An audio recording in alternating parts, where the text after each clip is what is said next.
How to fix Instagram chats not showing in less than 1 minute. Hello guys, in today's short tutorial I'm gonna show you how to fix this problem easily and fast. First thing you wanna do, open the settings, go to the wireless and networks, go to the Wi-Fi, turn it off and wait a few seconds and turn it on again. Go back and open the apps manager, go to the apps, open Instagram. Now here, this is the app informations page.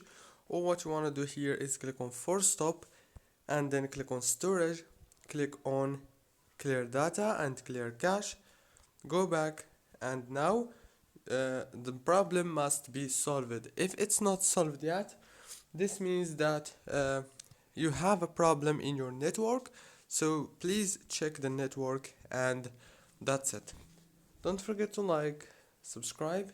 Thank you for watching.